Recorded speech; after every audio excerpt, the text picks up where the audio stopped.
જે જે આપણા ચરણમાં કોટી કોટી દંડવત પણ આપ પરમ પૂજ્ય 108 વિશાલ બાવા રાજકોટ બિરાજો છો. આજથી અમને સપ્ત શ્લોકી નું અમને જ્ઞાન આપવાના છો, તો આજના વચરામતનો કૃતાર્થ કરો. શ્રી વલ્લભાધી સકી જય જય શ્રી. श्री वल्लभ चरणम शरणम सर्वदेहिनां समस्त दोष दहनम मस्तके राजतां पुष्टि मार्गीय सर्वज्ञ करुणारस्फुरित श्रेष्ठ फल प्रदाता च तस्मै श्री गुरुवे नमः.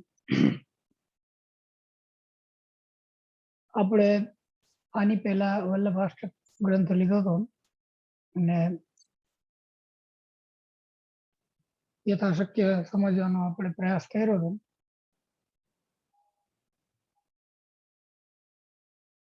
આમાં બે અલગ અલગ એંગલ છે. એક શ્રી બાલકૃષ્ણજીની ટીકા છે વલ્લભાષ્ટકમાં. એમાં આપ શ્રી વલ્લભના ત્રિવિધ સ્વરૂપનું આપ આજ્ઞા કરે છે. એટલે જેમ મેં વલ્લભાષ્ટકમાં સમજાવ્યું હતું કે સૌંદર્ય પદ્યમાં જે ત્રિવિધ સ્વરૂપ છે કે સ્ત્રી ગુણ ભાવાત્મક સ્વરૂપ છે, એક પુરૂપ છે, અને જે એક સાક્ષી ભાવથી દાસત્વ વાળું જે સ્વરૂપ છે, એમ ઈ જે સ્વરૂપનું ત્રૈવિધ્ય એમાં વલ્લભાષ્ટકમાં બતાવેલું છે, એનાથી કંઈક અલગ એંગલથી, એનાથી કંઈ અલગ દ્રષ્ટિથી અહીંયા પણ એક ત્રૈવિધ્ય બતાવ્યું છે. અને ઈ અહીંયા શ્રી બાલકૃષ્ણ જે આજ્ઞા કરે છે એ ત્રૈવિધ્ય એવું છે કે એક સ્વરૂપ છે એ સૌભાગ્ય રૂપ છે, બીજું સ્વરૂપ છે એ લીલા રસાત્મક છે, અને ત્રીજું છે એ અવતાર રૂપ છે. એટલે આમ જો આપણે એના અંદરથી વિચારીએ, ડીપમાં જઈએ, તો જે સૌભાગ્ય રૂપ છે એ સ્ત્રી ગુણ ભાવાત્મક સ્વરૂપ છે. પછી જે લીલા રસાત્મક સ્વરૂપ છે એ પ્રભુનું પૂર્ણ ભાવાત્મક સ્વરૂપ છે. અને જે આચાર્ય અવતારાત્મક જે સ્વરૂપ છે એ આપનું સાક્ષી ભાવાત્મક કે દાસ ભાવાત્મક સ્વરૂપ છે. એટલે આમ એક જ વસ્તુનું બે અલગ અલગ રીતના વિવેચન કરવામાં આવ્યું છે એમ કહી શકાય. પણ અહીંયા એંગલ અલગ છે એટલે એનું વિવેચન પણ થોડુંક વિશિષ્ટ થાય છે. એમાં આપણને જે વિશિષ્ટતા છે કે જે ચેન્જ છે વર્ણનમાં એ ગમે એવો છે, આપણને આનંદ આવે, નવીનતા એક લાગે. અને શ્રી હરિરાય ચરણની જે ટીકા છે એમાં પણ આખો એક અલગ એંગલ છે. એમાં એવી રીતના વિવેચન છે કે આપણે જ્યારે કહીએ કે વલ્લભાષ્ટકમાં છેલ્લા શ્લોકમાં જેમ કહેવામાં આવ્યું કે નિખિલ બુદ્ધજના ગોકુલેશમ ભજન્તે, એટલે શ્રી આચાર્ય ચરણનું એ ગોકુલેશ સ્વરૂપ છે કે જે લીલા રસાત્મક છે, એને ધ્યાનમાં રાખીને આખું વિવેચન છે. એમાં પાછું કંઈક શ્રી યમુનાજીના સ્વરૂપની સાથે સામે જેમ યમનાષ્ટકની ટીકા કોઈએ વાંચી હોય આપ લોકોએ, તો એમાં જે જાતની ભાષા છે એ પ્રકારની ભાષા અહીંયા જોવામાં આવે છે કે એવા પ્રકારનું સામ્ય શ્રી આચાર્ય ચરણમાં આપે બતાવ્યું છે. એટલે એમ કે શ્રી યમુનાજીનું જેમ યમનાષ્ટકમાં જે અષ્ટવિધ ઐશ્વર્ય વર્ણિત છે અને કૃષ્ણ રૂપે કૃષ્ણ સાથે સમાનતા શ્રી યમુનાજીની બતાવવામાં આવી છે ઐશ્વર્યથી, અને બીજે પણ જેમ કૃષ્ણામ કૃષ્ણ સમામ કૃષ્ણ રૂપામ કૃષ્ણ રસાત્મિકામ એમ કૃષ્ણની સમાન શ્રી યમુનાજીને ગણવામાં આવ્યા છે બીજા ઠેકાણે પણ. એવી પ્રકારનું વિવેચન અહીંયા જોવા મળે છે કે જેવી રીતની શ્રી યમુનાજીની સમાનતા ઠાકોરી સાથે બતાવવામાં આવી છે ગ્રંથોમાં, એવી પ્રકારની શ્રી આચાર્ય ચરણની સમાનતા શ્રી યમુનાજી સાથે અને પછી શ્રી પ્રભુ કૃષ્ણ સાથે બતાવવામાં આવી છે. એટલે એ પણ એક અલગ દ્રષ્ટિ છે આ ગ્રંથને જોવાની. અને જેમ વલ્લભાષ્ટકમાં આપણે ઐશ્વર્ય વીર્ય શ્રી જ્ઞાન વૈરાગ્યનું વર્ણન કરવામાં આવ્યું, એવી રીતનું શ્રી હરિરાયજી અહીંયા પણ ઐશ્વર્ય વીર્ય શ્રી જ્ઞાન વૈરાગ્યનું વિવેચન કરે છે. પરંતુ અહીંના આ ગ્રંથના જે વિવેચનમાં જે ઐશ્વર્ય વીર્ય યશ શ્રી જ્ઞાન ને વૈરાગ્ય બતાવવામાં આવેલું છે, એ આપણે જો વિચાર કરીએ ને તો ઓલા કરતા પણ વધારે ડીપ છે, વધારે પુષ્ટિપણું છે એમાં. કે જેમ મર્યાદામાં પણ ઐશ્વર્ય વીર્ય શ્રી જ્ઞાન વૈરાગ્ય હોય, પરંતુ એ એક આખા અલગ પરિમાણમાં હોય કે આખું અલગ એનું દ્રષ્ટિ હોય કે લેવલ હોય. જેમ મર્યાદામાં છે તો જે લોકવેદ પ્રસિદ્ધ પુરુષોત્તમ કહેવાય, પ્રસિદ્ધ એટલે પ્રસિદ્ધ, લોકની વેદમાં જે પ્રસિદ્ધ પુરુષોત્તમ છે એનામાં પણ ઐશ્વર્ય વીર્ય યશ શ્રી જ્ઞાન ને વૈરાગ્ય બિરાજે છે, વિદ્યમાન છે. તો એ જે ઐશ્વર્ય વીર્ય યશ શ્રી જ્ઞાન ને વૈરાગ્ય છે એ મહાત્મ્યનું પ્રતિપાદક કે મહાત્મ્યને પ્રગટ કરનારું અને આપના જે ચતુર્વ્યુહ છે એના કાર્યરૂપ હોય કે આપની શક્તિ રૂપ હોય, સામર્થ્ય રૂપ હોય, એવી પ્રકારનું આપણને દેખાય. કે જેમાં ઐશ્વર્ય જે કંઈ અદ્ભુત કર્મા છે પ્રભુ, તો અદ્ભુત લીલા જે કંઈ પણ કરી કે આટલી નાની ઉંમરમાં અસુરોને માર્યા કે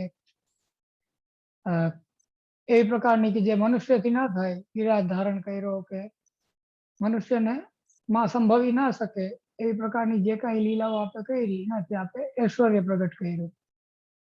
પછી વીર્ય છે તો જે એમાં પણ એ આવી શકે કે કેટલા બધા યુદ્ધ આપણે કર્યા કે પુષ્ટિમાં અંદર જાઓ તો વ્રજભક્તોના મન ઉપર વિજય કર્યો. પણ આપણે અહીંયા લોકવેદ પ્રસિદ્ધ પુરુષોત્તમની વાત કરીએ છીએ, એટલે એના જે એનું વીર્ય છે એ વીરતાના સંદર્ભમાં છે કે પ્રભુએ પોતાની કંઈ વીરતા પ્રગટ કરી હોય એ અર્થમાં છે. યશ છે, શ્રી યશ છે તો જેમ આપણે દ્વારકામાં રાજ્ય કર્યું અને 16,108 પટરાણી આપણે હતા, એ બધું આપણું યશ છે. પછી શ્રી છે તો આપની શોભા છે, સ્વરૂપનું વર્ણન જ્યાં આવતું હોય ત્યાં જે બધી વસ્તુઓનું વર્ણન આવતું હોય એ આપની શોભા છે, કે મોરપંખ છે કે દ્વારકા લીલામાં પણ જે વર્ણન આવતું હોય એમાં પણ, કે પછી ગીતાજીમાં જે સ્વરૂપનું વર્ણન આવતું હોય, વિરાટ સ્વરૂપના વર્ણનમાં જે વર્ણન આવતું હોય, એ બધું આપની શોભા છે, શ્રી છે. અને જ્ઞાન છે આપનું, તો જ્ઞાન જેમ ઉદ્ધવજી કૃષ્ણ ઉદ્ધવ સંવાદમાં પ્રગટ થતું હોય કે અર્જુન સાથેના સંવાદમાં પ્રગટ થતું હોય, કોઈ પણ ઉપદેશમાં જેમ પંચાધ્યાયની પહેલા વ્રજભક્તોને દેવામાં આવતો જે ઉપદેશ એમાં પ્રગટ થતું હોય, એવું જ્ઞાન છે. અને વૈરાગ્ય છે કે જે આપના મર્યાદા લીલામાં જેમ શસ્ત્રનો ત્યાગ કર્યો કે પોતાના જ જે અન્વય હતો, જે પોતાનો જે વંશ હતો એને આપે જ એનો ઉપસંહાર કર્યો એમ.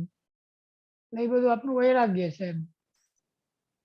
હવે એક વસ્તુ આપણે વિચાર કરીએ કે જે મર્યાદામાં જે ઐશ્વર્ય વીર્ય શ્રી જ્ઞાન વૈરાગ્યની પ્રકૃતિ છે, એ પ્રકારની પ્રકૃતિનો ના ઐશ્વર્ય વીર્ય શ્રી જ્ઞાન કે વૈરાગ્યનો પુષ્ટિમાં એટલો ઉપયોગ નથી. પુષ્ટિમાં ઉપયોગ છે એ પુષ્ટિમાર્ગીય ઐશ્વર્ય વીર્ય શ્રી જ્ઞાન વૈરાગ્યના છે, કે જેનાથી જીવનું જે મન છે એ આપના સ્વરૂપમાં લાગે, આપની લીલામાં લાગે, એવી પ્રકારના જે ગુણધર્મો છે, એ પ્રકારના જે ગુણો છે એ જ ઉપાદેય છે, એ જ ઉપયોગી છે.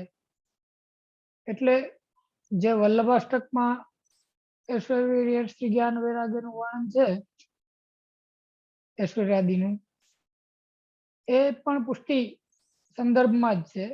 અને અહીંયા પણ જે ઐશ્વર્યાદિનું વર્ણન છે એ પુષ્ટિના જ સંદર્ભમાં છે, પણ આનું લેવલ વધારે પુષ્ટિના સંદર્ભમાં વધારે અંદર છે, એમ કહી શકાય.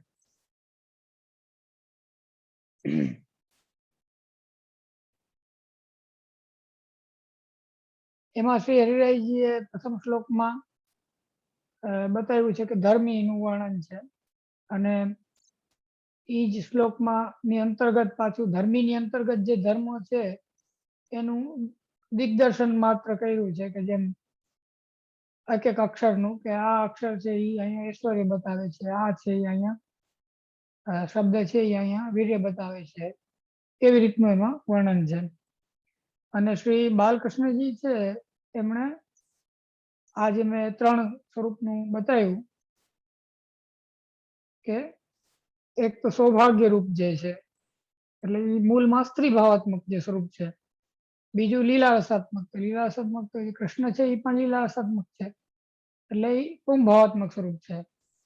અને ત્રીજું અવતાર રૂપ જે ફલદાયક છે, બીજાને ફલ જેનાથી થાય એવું આચાર્ય સ્વરૂપે આપણે જયારે અવતાર ગ્રહણ કર્યો અને જે પુષ્ટિ સૃષ્ટિ છે એની ઉપર કૃપા કરીને એનો ઉદ્ધાર કર્યો, કે એને લીલાનો અનુભવ થાય એના માટે આપણે જે પ્રયાસ કર્યો અથવા એના માટે આપણે જે લીલા કરી એ સંદર્ભમાં એ ત્રીજું પાસું છે એમ સ્વરૂપનું.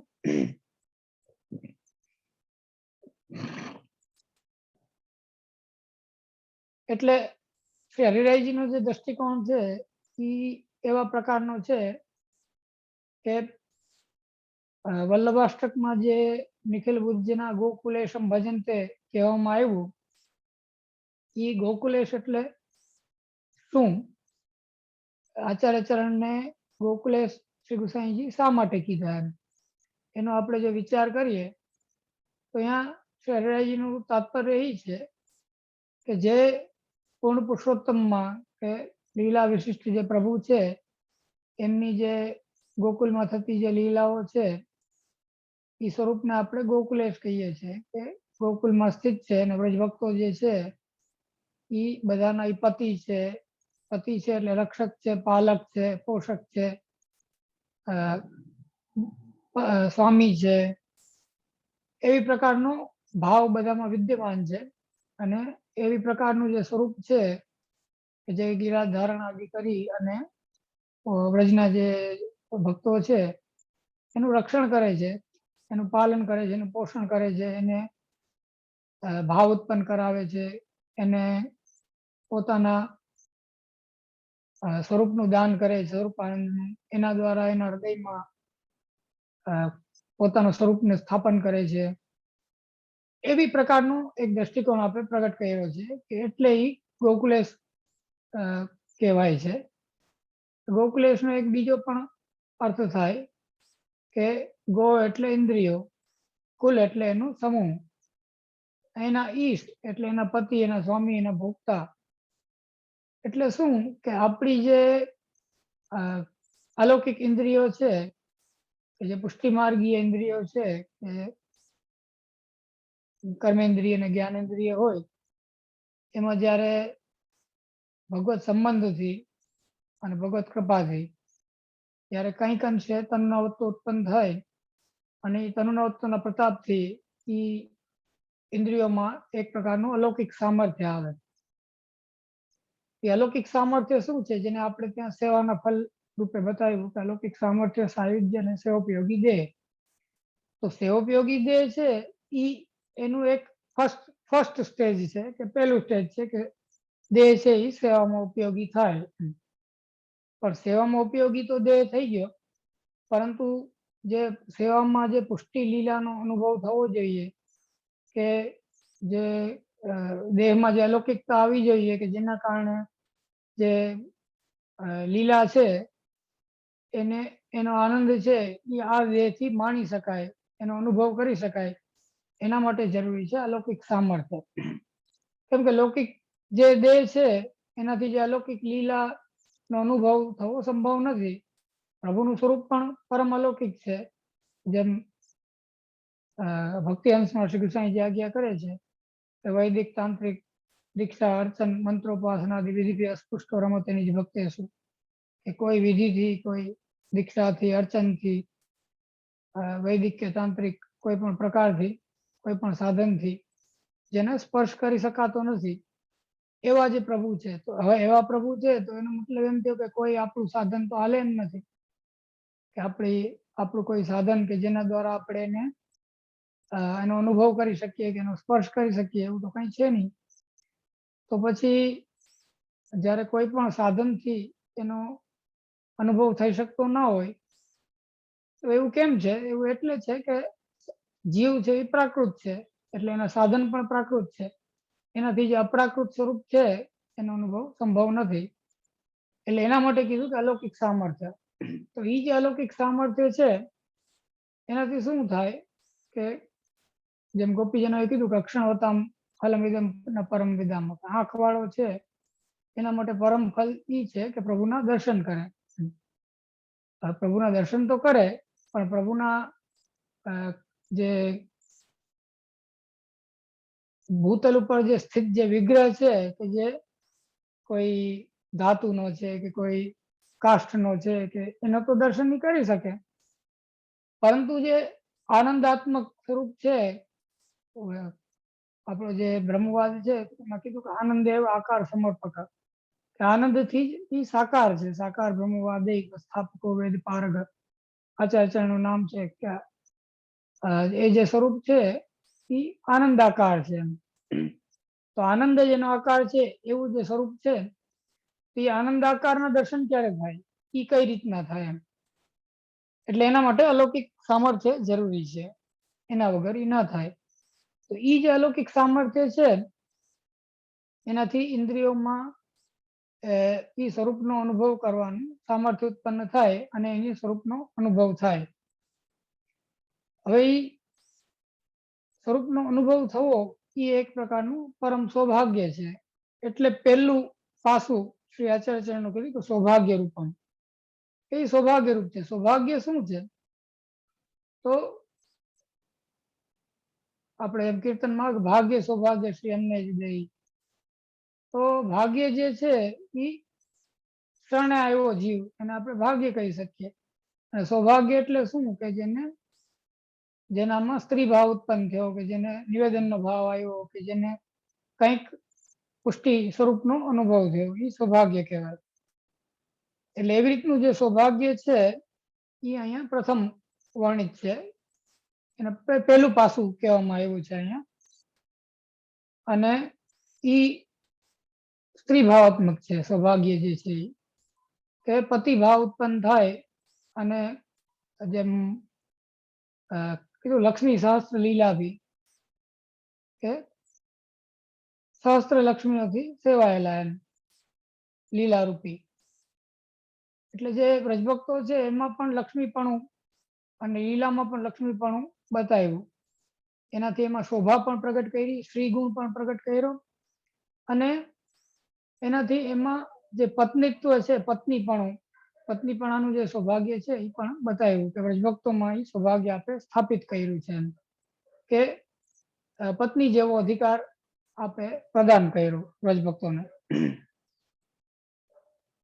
કેમ કે નહીં તો જે મનોરથ હતો 16,000 જે ઋષિ મુનિઓ હતા એને જે રામચંદ્રજી સન્મુખ મનોરથ વ્યક્ત કર્યો એ પૂર્ણ ના થાય. કેમ કે એમણે તો મનોરથ સીતાજીને જોઈને વ્યક્ત કર્યો હતો કે જે આપના સ્વરૂપનો અનુભવ સીતાજીને થાય છે એવો અનુભવ અમને થાય, એવો એને મનોરથ વ્યક્ત કર્યો હતો. તો જે પત્નીપણાનું જે સૌભાગ્ય છે એનો મનોરથ થયો, સ્વકીયત્વનો મનોરથ થયો. તો એ મનોરથ જો લક્ષ્મીપણાનું દાન ન કરે અથવા એ સૌભાગ્યનું દાન ન કરે તો એ મનોરથ પૂર્ણ થયો ન કહેવાય.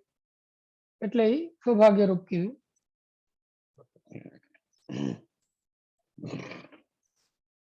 અને બીજું કીધું કે લીલા રસાત્મક. તો જે પ્રભુ છે એને આપણે લીલા રસાત્મક જ કહીએ છીએ. એનું કારણ છે કે કૃષ્ણસ્તુ કેવલમ લીલામ કરોતિ રસરૂપિણી. કૃષ્ણનું શું પુષ્ટિ માર્ગીય જે કૃષ્ણ છે, પુષ્ટિ માર્ગીય સ્વરૂપ છે, એની વ્યાખ્યા શું? તો કે કૃષ્ણસ્તુ કેવલમ લીલામ કરોતિ રસરૂપિણી ભૂભાર હરણમ ચક્રે કલાભ્યામેવ સર્વથા. એમ શ્રી હરિરાયજી આજ્ઞા કરે છે કે ભૂમિના ભારનું હરણ કરવું એ બધું કલાથી, એટલે એમ કે એ બધું તો આપણા અંશથી પણ સંભવ છે. એમ ભૂમિનું ભાર હરણ કરવું કે બીજા મર્યાદા જે જીવો છે એને કઈ ફલનું દાન કરવું કે એવા જેટલા પણ કાર્યો છે એ તો આપની અંશ કલા વિભૂતિ આદિથી સંપન્ન થઈ શકે. પરંતુ જે કેવલ ને કેવલ પુષ્ટિ સ્વરૂપથી જે કાર્ય થાય એ શું? તો એ કાર્ય એ કે આપના જે પરમ અંતરંગ પરિકર છે, પુષ્ટિ પરિકર જે છે એની સાથેની જે લીલા છે એ જ મુખ્ય થયું ને. એમ નકર પુષ્ટિ સ્વરૂપનું ભૂતલ ઉપર આવવાનું પ્રયોજન શું? જો પુષ્ટિ જીવની સાથે લીલા ન કરે અને જે ભૂમિનો ભાર હરણ એ બધી લીલા કરે તો એ લીલા તો બીજા અવતારમાં, અન્ય અવતારમાં પણ થઈ, અંશકલા વિભૂતિમાં પણ થઈ. એટલે તો કઈ વિશેષ પ્રયોજન ના રહે અવતારને. એટલે અવતારનું વિશેષ પ્રયોજન એ છે કે જે પુષ્ટિ માર્ગીય જીવ છે એને પોતાની લીલાનો અનુભવ કરાવવો.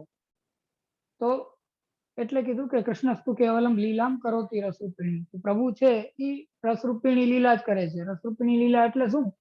કે જે આનંદદાયક લીલા છે, કે જેમાં જે ભક્ત છે એને પણ કંઈક આનંદ થાય છે અને પ્રભુને પણ આનંદ થાય છે. જે ભૂમિના ભાર હરણની કે બધી લીલા છે એમાં કઈ બધાને આનંદ થતો નથી. એમાં તો ઉલટાનું ક્લેશ થાય છે, એમાં તો ઉલટાનું શ્રમ પડે છે પ્રભુને પણ. કે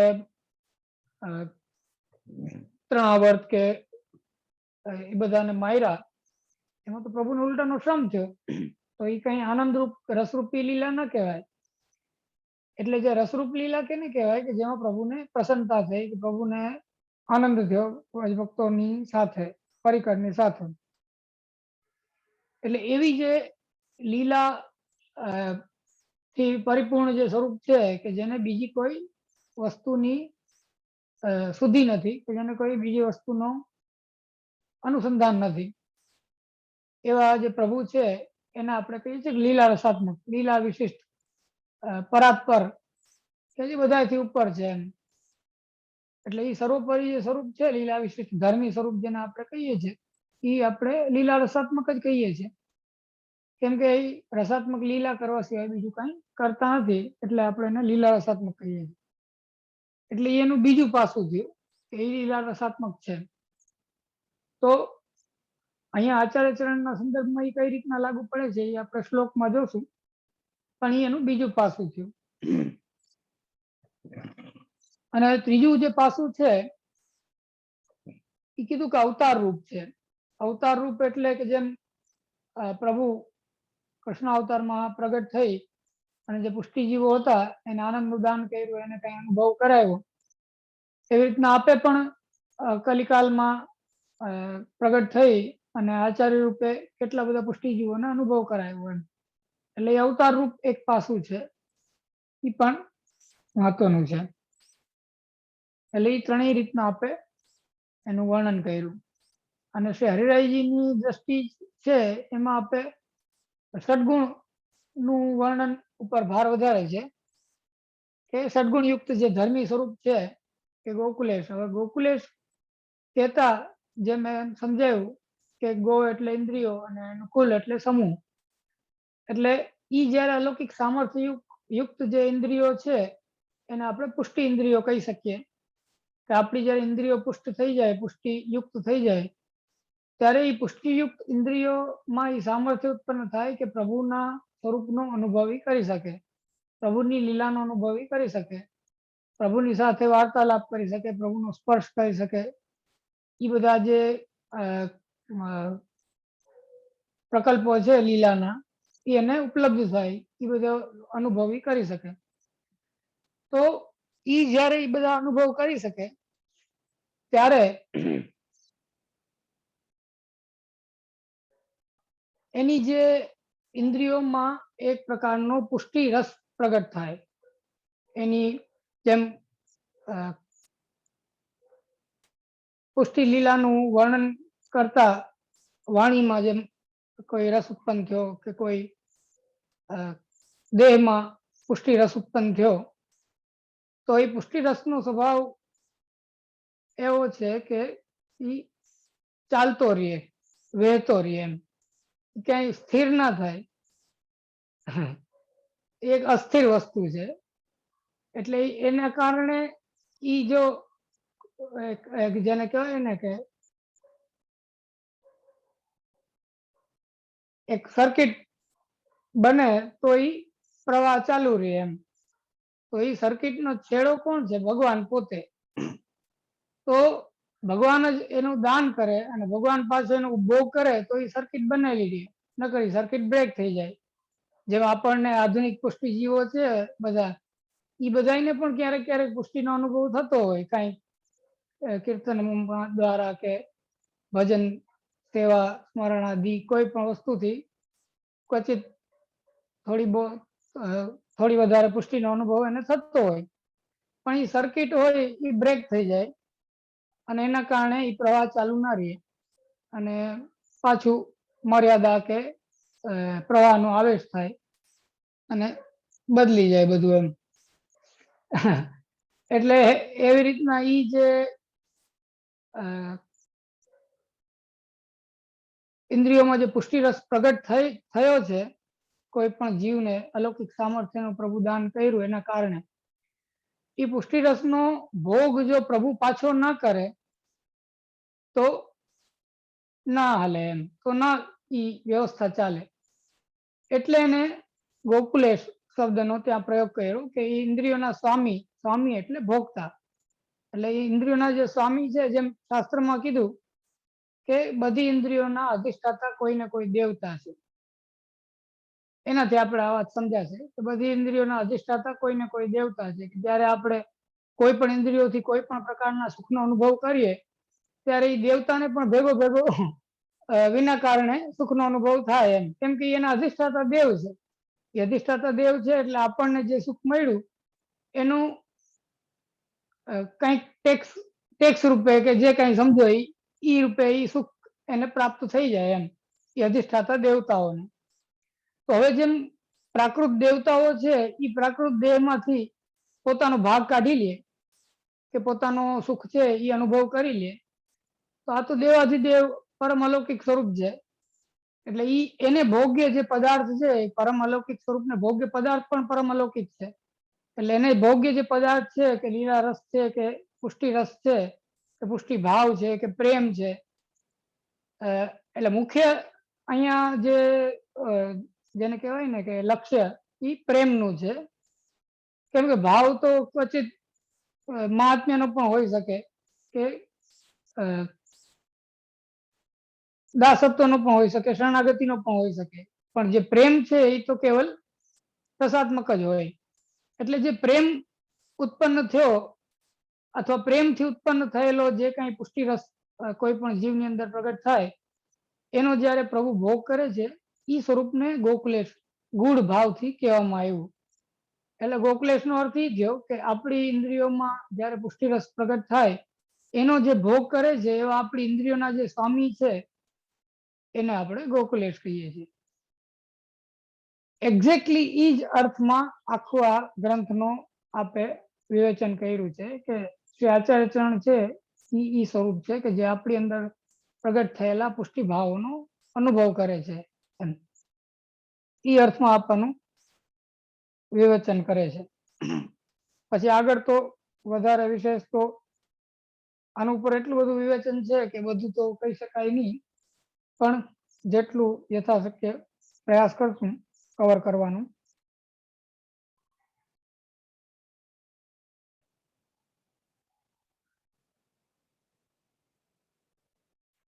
સ્ફુરત કૃષ્ણ પ્રેમામૃત રસ ભરેણ અતિ ભરિતા વિહારાન કુર્વાણા વ્રજપતિ વિહારાબ્જીષુ સદા પ્રિયા ગોપી ભરતુ સ્ફુરતુ સતતમ વલ્લભ ઇતિ તથાવત્યસ્માકમ હૃદય સુભગમૂર્તિ સકરુણા. એટલે જે શ્રી બાલકૃષ્ણજીનું વિવેચન છે એના સંદર્ભમાં જોઈએ આપણે પહેલા તો સુભગ મૂર્તિ જે કીધું એ સૌભાગ્ય રૂપ સ્વરૂપ થયું. કે જે પ્રસિદ્ધ છે, પ્રથાવત્યસ્માકમ હૃદય, અને સ્ફુરતુ સતતમ એટલે સતત સ્ફુરિત થાય છે.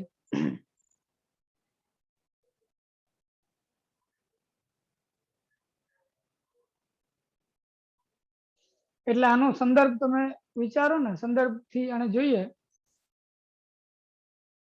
તો પેલી લાઈન છે ઈ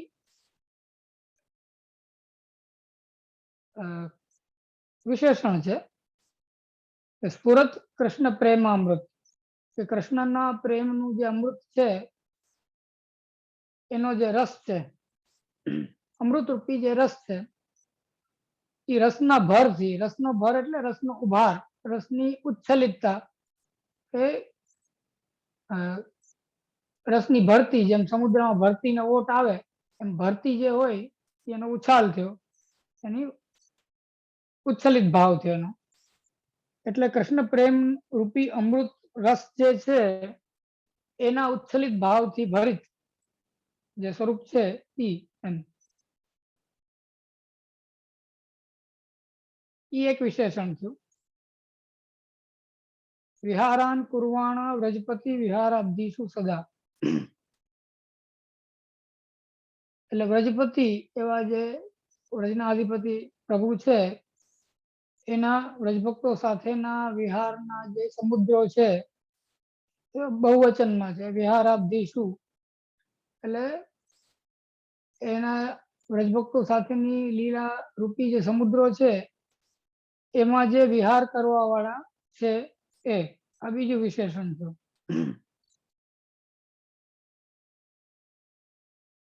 પછી કીધું પ્રિયા ગોપી ભરતું, એટલે ગોપીજનો અને એના પતિ એ બંનેના પ્રિયા, આ ત્રીજું વિશેષણ થયું. પુરતુ સતતમ વલ્લભ ઇતિ પ્રથાવતી, અસ્માકમ હૃદય સુભગ મૂર્તિ સકરુણા, એટલે અમારા હૃદયમાં સુભગ મૂર્તિ એટલે સૌભાગ્યના મૂર્તિ રૂપ અને કરુણાથી યુક્ત એવા શ્રી વલ્લભના નામથી જે પ્રસિદ્ધ છે લોકમાં, એ સતત સ્ફુરિત થાય છે એમ. આ તો સામાન્ય અન્વય કર્યો આપણે.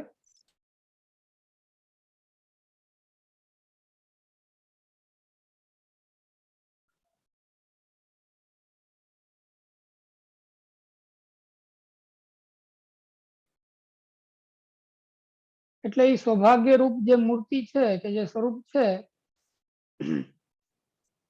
એ શું છે?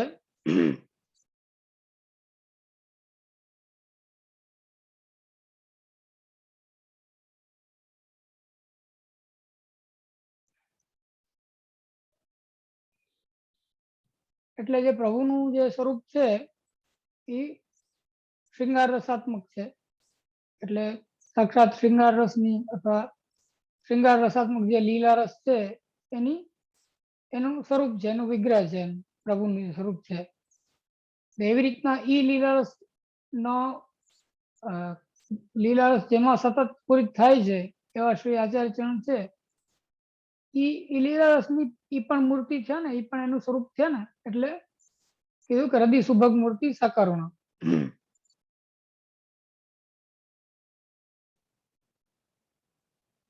હવે બીજું કીધું કે ગોપી ભરતું પ્રિયા અથવા પ્રિયા ગોપી ભરતું.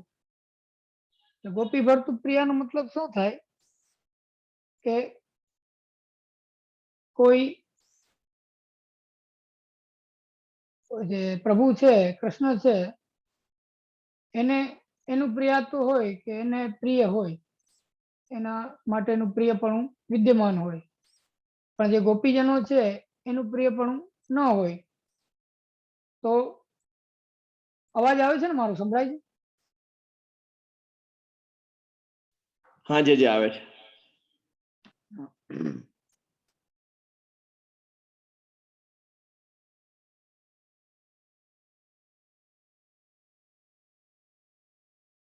એટલે પ્રિયા ગોપી ભરતું જે કહેવામાં આવ્યું એનો મતલબ શું થયો કે જે કૃષ્ણ છે એને પ્રિય છે, તે એક સહજ છે કે પ્રભુને પ્રિય છે. પછી ગોપીજનો છે એને પણ પ્રિય છે, એ એક વિશેષતા છે કે બંનેનું પ્રિયત્વ જે સંપાદન આપના દ્વારા કરવામાં આવે છે એ એક વિશેષ અલૌકિક લક્ષણ છે એમ. એ ગણિતમાં સિદ્ધ ના થાય એમ. પ્રભુનું પ્રિયત્વ સિદ્ધ થઈ જાય પણ પ્રભુ અને ગોપીજનો બંનેનું પ્રિયત્વ સિદ્ધ થવું કઠિન છે. એ અર્થમાં કીધું છે કે પ્રિયા ગોપી ભરતું. અને બીજી દ્રષ્ટિએ વિચાર કરીએ તો પ્રિયા એટલે અહીંયા જો સ્વામીજીના સંદર્ભમાં લઈએ, કેમ કે હકીકતમાં તો એ જ છે, તો એ સંદર્ભમાં લઈએ તો આપના દ્વારા જ બધાને અનુભવ થાય છે, એટલે સહજ રૂપે બધા આપને પ્રિય છે અને આપ બધાના પ્રિય છે એમ. એટલે એમાં કોઈ સંદેહ નથી કે એમાં કોઈ આશ્ચર્ય નથી. બધાને આપ પ્રિય છે જ અને આપ બધાને આપને પણ બધા જે લીલા પરિકર છે ગોપીજનો છે એ આપને પણ પ્રિય છે. એનાથી પૂર્ણ સૌભાગ્ય છે કે ઠાકોરીની પ્રિયતા છે એ અથવા ગોપીજનોની એકલાની પ્રિયતા છે એ અડધું સૌભાગ્ય છે, પણ બંનેનું પ્રિયત્વ છે એ પૂર્ણ સૌભાગ્ય છે.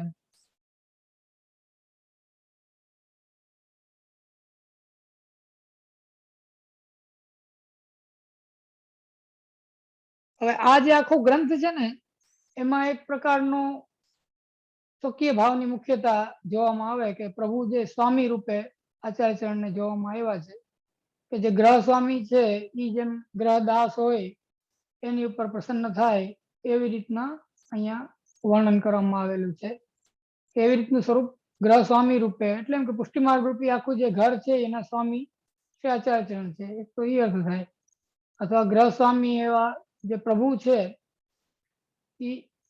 એને ગ્રહદાસ રૂપે શ્રી આચાર્ય ચરણ ઉપર એમનું જે પ્રિયત્વ છે એ એક અર્થ થાય આચાર્ય ભાવે. એટલે એવી રીતના અહીંયા એ સ્વકીય ભાવનું ની મુખ્યતા જોવામાં આવે છે. એનું કારણ શ્રી હરિરાયજી એમ બતાવે છે કે જે આપે શ્રી ગુસાઈજીએ જેમ અહીંયા શ્લોકમાં અસ્માકમ હૃદય કીધું કે અમારા હૃદયમાં, તો એ અસ્માકમ શબ્દનો પ્રયોગ આપે એટલે કર્યો કે જે ઋષિરૂપા વ્રજભક્તો છે એના આપ આધિપતિ છે, એટલે એમ કે અગ્નિકુમારના આપ મુખ્ય છે, એટલે એ બધા વતી આપ આ વિનંતી કરે છે કે બધા વતી આપ આ આજ્ઞા કરે છે એમ. એટલે એક પ્રકારની સ્વકીયતાનો બોધ એમાં વિશેષ થાય છે, એટલે સૌભાગ્યનું વર્ણન વિશેષ છે. એટલે એમ કે શ્રી હરિરાયજીનું કહેવાનું તાત્પર્ય એ છે કે જે કંઈ પણ વર્ણન અહીંયા આચાર્યત્વ એનો હોય કે પુરુષોત્તમત્વ એનો હોય કે સ્વામિત્વ એનો હોય, જે કંઈ પણ વર્ણન અહીંયા શ્રી આચાર્ય ચરણનું ના સૌભાગ્ય સ્વરૂપે કે સુભગ મૂર્તિ સ્વરૂપે કરવામાં આવ્યું છે એ ઇનડાયરેક્ટલી શ્રી ગુસાઈજીનું પણ સૌભાગ્ય છે એમ. શ્રી ગુસાઈજીમાં પણ એ ઇનડાયરેક્ટલી ગુણધર્મો બિરાજે છે. એનું કારણ છે કે જે ઋષિરૂપા વ્રજભક્તો છે કે અથવા જે અગ્નિકુમાર ઋષિમુનિઓ છે એના આધિપતિ છે. એટલે જેમ આચાર્ય ચરણને આખા પરિકરના લીલા રસનો અનુભવ થાય છે એમ આપને પણ જે અગ્નિકુમાર છે કે ઋષિ રૂપા વ્રજભક્તો છે એ બધાના મુખ્ય રૂપે આપને પણ બધો અનુભવ થાય છે. એટલે એ પ્રકારનું કંઈક સામ્ય આમાં શ્રી ગુસાઈજીનું પણ શ્રી હરિરાયજી પ્રગટ કરે છે.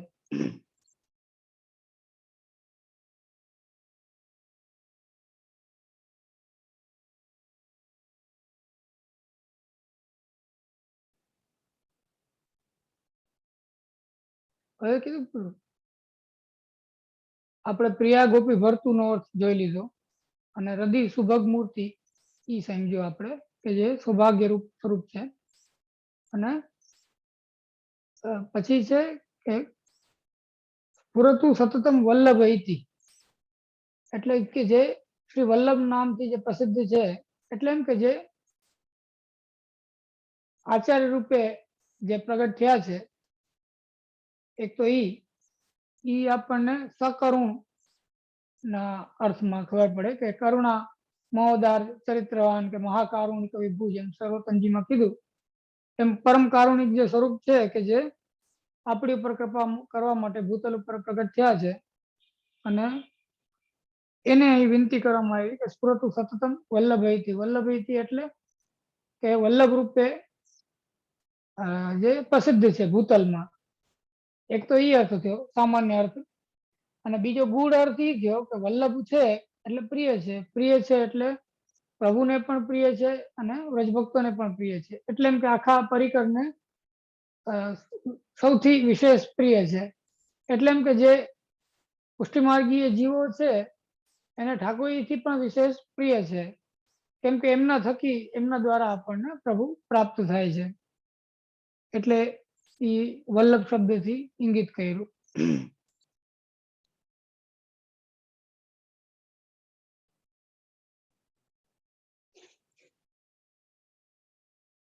અને પ્રિયા ગોપી ભરતું એ આપણે જોઈ લીધું. અને પ્રથાવત્ય એટલે પ્રસિદ્ધ છે.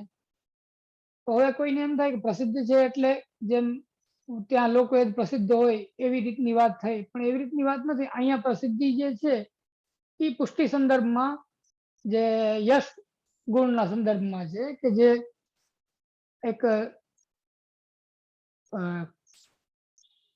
જીવનો જે ઉદ્ધાર થાય અથવા જે પુષ્ટિ જીવ છે એનો પણ જે ચિત્તનો નિરોધ થાય લીલાથી તો થવાનો છે. લીલાનું ચિંતન કરે કે લીલાનું અવગાહન કરે, અને લીલાનું અવગાહન કરતા કરતા એમાં રહેલી જે પુષ્ટિ છે કે પ્રભુનું જે પુષ્ટિ સ્વરૂપ છે એનો એને અનુભવ થાય કે એનું એને આસ્વાદન થાય, એનાથી તો એનો ઉદ્ધાર થાય કે એનાથી તો એને ચિત્ત લાગે.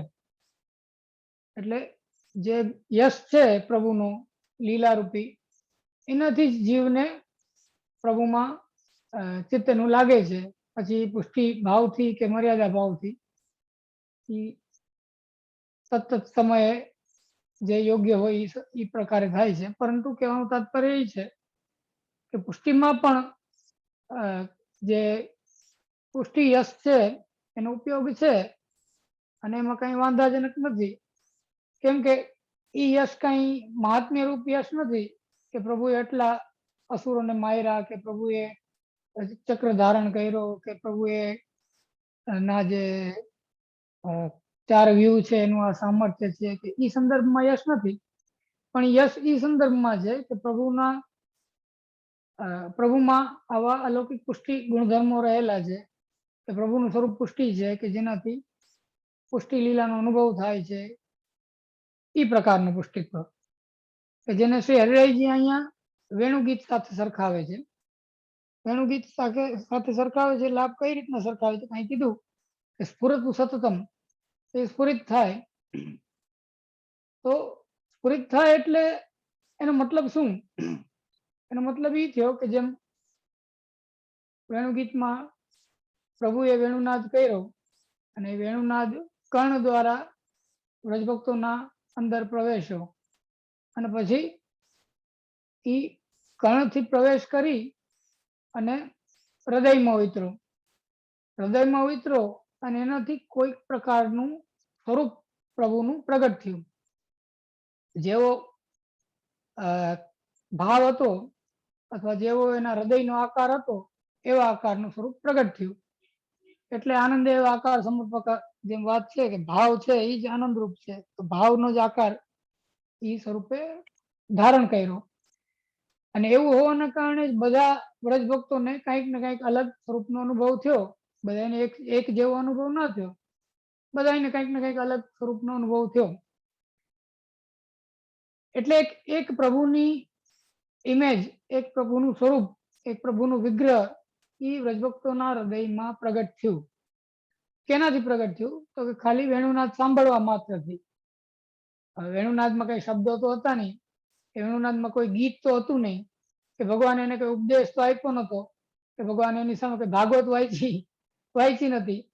છતાં જે વેણુ હતી એ વેણુના નાદ દ્વારા પ્રભુનો જે ભાવ હતો, પ્રભુનો પણ કઈક ભાવ છે વ્રજભક્તો પ્રત્યેનો, એ જે પ્રભુનો જે ભાવ છે એ વેણુ દ્વારા વ્રજભક્તોના કર્ણ પ્રવેશ કરી અને હૃદયમાં ઉતરો અને હૃદયમાં ઉતરી અને વ્રજભક્તોનો જેવો ભાવ હતો એ ભાવના પ્રકારે એ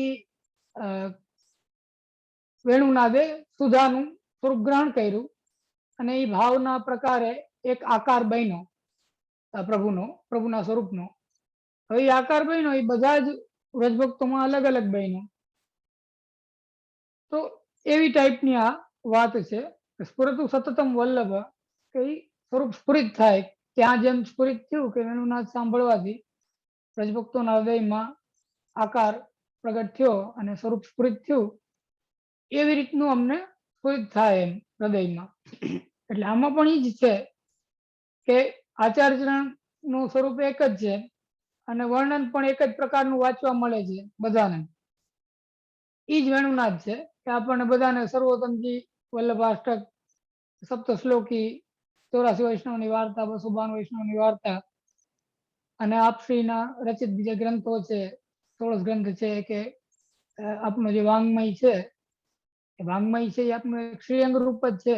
એટલે એ જે વાંગ્મય છે, સુબોધનીજી છે કે ભાષ્ય છે કે બીજા પણ જે કઈ ગ્રંથો છે, હવે બધા પુષ્ટિમાર્ગીય જે વૈષ્ણવો છે એ બધાને અવેલેબલ જે સાહિત્ય છે એ તો એક જ છે, સમાન છે. એવી રીતના વેણુનાદ જે થયો એ વેણુનાદ પણ હતો તો સમાન જ બધાને માટે, પણ અંદર જઈને એ બધાને કંઈક ને કંઈક અલગ એનું પરિણામ આવ્યું, કંઈક ને કંઈક અલગ ભાવનો આકાર એને ગ્રહણ કર્યો. એવી રીતના અહીંયા પણ શ્રી આચાર્યનું જે સ્વરૂપ છે એનું વર્ણન તો બધાને એક જેવું મળશે કે ગ્રંથો ને બધું આપણને એક જ પ્રાપ્ત થયું છે. પરંતુ જ્યારે એ ગ્રંથોને કે એ વાર્તાને કે એનું આપણે અવગાહન કરીએ, સ્વરૂપનું આપણે અવગાહન કરીએ કે આપણે વિચારીએ, એનાથી જે આપણા હૃદયમાં જે સ્વરૂપ પ્રગટ થાય છે એ કઈ બધાને એક જેવું પ્રગટ નહીં થાય, બધાને અલગ અલગ પ્રગટ થશે. જેવા આપણા ભાવનો આકાર હશે એવું સ્વરૂપ આપણા હૃદયમાં પ્રગટ થશે. એટલે એ ભાવાકાર છે. એટલે એ જે સ્વરૂપ છે એ લીલારસાત્મક થયું. સમજમાં આવી વાત? કે જે સ્ફુરિત થયું હૃદયમાં એ લીલારસાત્મક છે.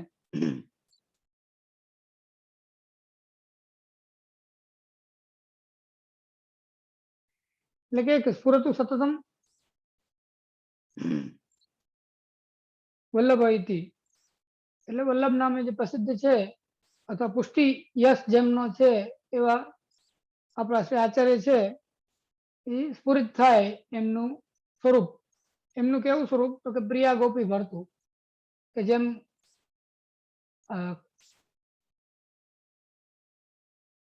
આપણે ત્યાં વાર્તા સાહિત્યમાં શ્રી લલિતાજીનું વર્ણન મધ્યા તરીકે આવે છે કે ઠાકોર સ્વામીજી બંનેને પ્રસન્નતા સિદ્ધ થાય એવી પ્રકારની આપની સેવા છે.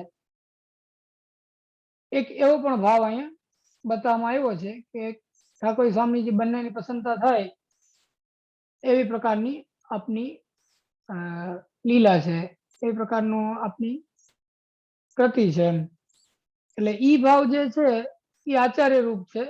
એટલે ઈ ભાવ અહીંયા જે તૃતીય અવતાર રૂપ કીધું કે અવતાર રૂપ જે સ્વરૂપ છે ઈ છે કે જે ઠાકોર સ્વામીજી બંનેને ની પ્રસન્નતા સિદ્ધ કરનારું છે, કે બંનેને પ્રિયત્વ સિદ્ધ કરનારું છે.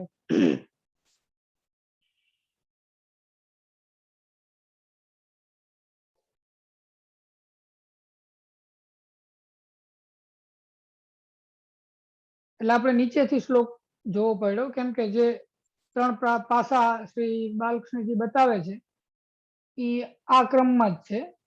કેમ કે પેલા વિશેષણો છે અને જે વાત કહેવાની છે એ છેલ્લે છે, એટલે આપણે આવી રીતના જોવું પડશે શ્લોક.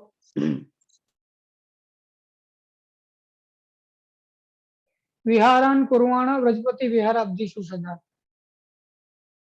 હવે આ જે છે ને એ જ મુખ્ય અહીંયા સમજવાની વાત છે કે જેમ મેં કીધું કે ગોખલે સ્વરૂપનું વર્ણન કર્યું શહેરાઈજીએ, તો જે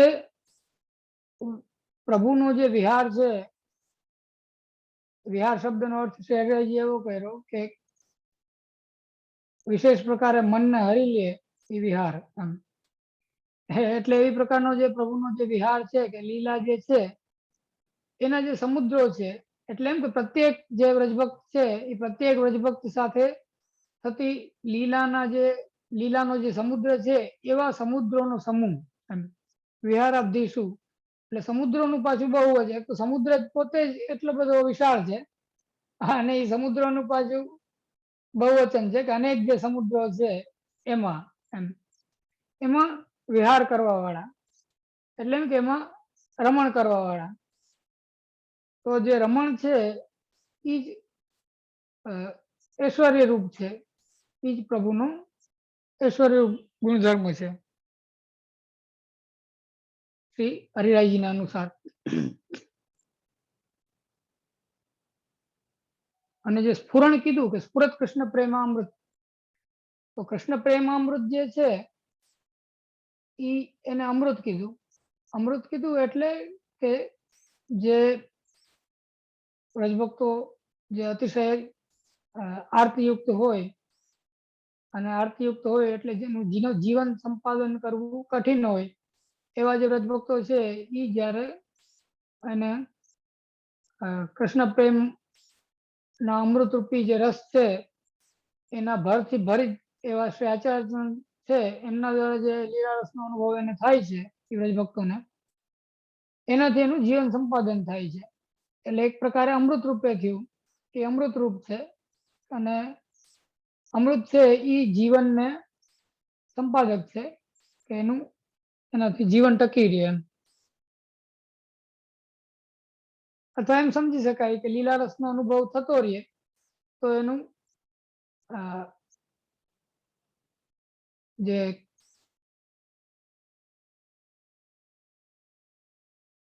દેહમાં જે મૃત્યુ ધર્મ છે એનો અનુભવ ના થાય. એટલે કે મર્ત્યલોક છે તો દેહમાં પણ એક મર્ત્યપણું છે કે બધી દેહ આખો મર્ત્ય છે એમ. એ મર્ત્યપણાનો અનુભવ જે થાય છે આપણને સતત, એમાં નિત્ય પ્રલય છે, રોજ કંઈક ને કંઈક નષ્ટ થાય છે. તો એ મર્ત્યપણું જે દેહનું છે એનો અનુભવ એને ના થાય, એને અમૃતપણાનો અનુભવ થાય, જેથી કરીને એને આનંદ થાય, એનું જીવન ટકી રહે, જેથી કરીને એને અનુભવ થાય. તો એ જે સ્ફુરણ છે એ અમૃત રૂપ હોવાના કારણે એ ધર્મી સ્વરૂપ છે, એટલે એ ધર્મીનું વર્ણન આવ્યું. એટલે પેલા જ અક્ષરમાં ધર્મીનું વર્ણન આવી ગયું, પેલા શબ્દમાં જ. એમ શ્રી હરિરાયજી એનો એવી રીતના અર્થ કરે છે.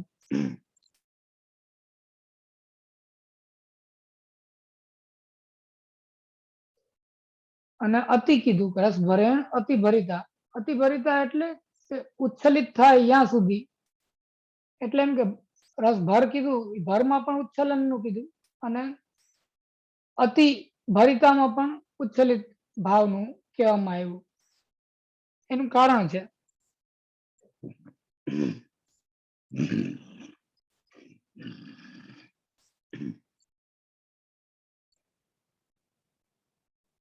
કે તો જ આપણને અનુભવ થાય. આચાર્ય ચરણ દ્વારા જો એ ભાવ પ્રગટ ના થાય ક્યાંય પણ તો આપણને અનુભવ કઈ રીતના થાય. એટલે કીધું કે ભરેણ અતિ ભરિતા. અને બધા જ જેટલા પણ પુષ્ટિ લીલા પરિકર છે એ બધાનો જે અનુભવ છે કે બધાને જે કઈ અનુભવ થાય છે એ બધાના અનુભવના વિહારના રસના લીલાના જે સમુદ્રો છે એમાં આપ વિહાર કરવા વાળા છે. એટલે એમ કે બધાનો ભોગ કરવા વાળા છે.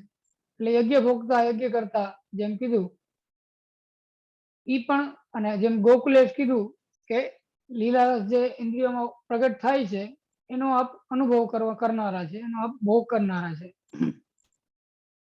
એટલે એ ગોકુલેશ સ્વરૂપ ત્યાં પ્રગટ કર્યું.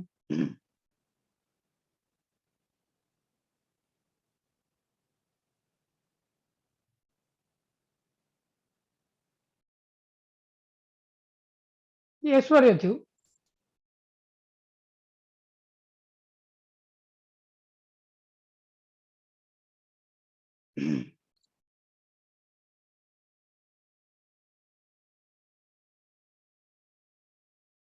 હવે શ્રી બાલકૃષ્ણજીની ટીકા છે એમાં બધું વિશેષ કરીને જે આચાર્યનો જે નાયિકા ભાવ છે એ નાયિકા ભાવના સંદર્ભમાં શૃંગાર રસના અંતર્ગત થતા જે ભાવો છે એને લઈને વિશેષ કરીને વર્ણન છે. એટલે એનું કઈ બહુ વિવેચન સંભવ નથી.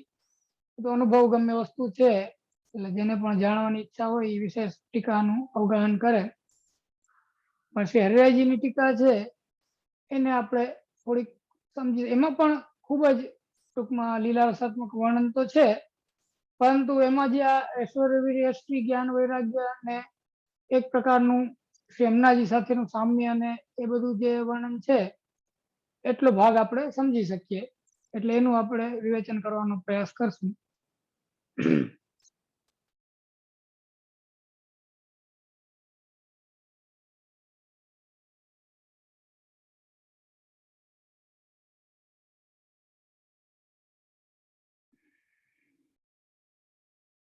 એટલે સ્ફુરત કીધું ધર્મી રૂપે.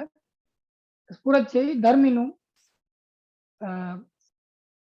ધર્મ છે, ધર્મીપણું છે. ધર્મીપણું છે કેમ કે સ્ફુરણ છે એ જ મુખ્ય છે.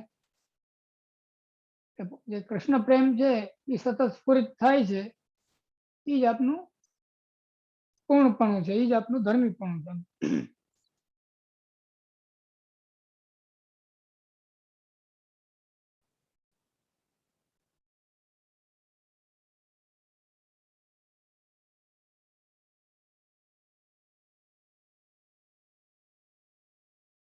અને જે રમણ છે કે બધા વ્રજભક્તોની મધ્ય પ્રભુનું જેમ રમણ છે, અથવા બધા ના અનુભવ રૂપી સમુદ્રોના મધ્યે શ્રી આચાર્યનો જે વિહાર છે એ પણ એક પ્રકારનું રમણ છે.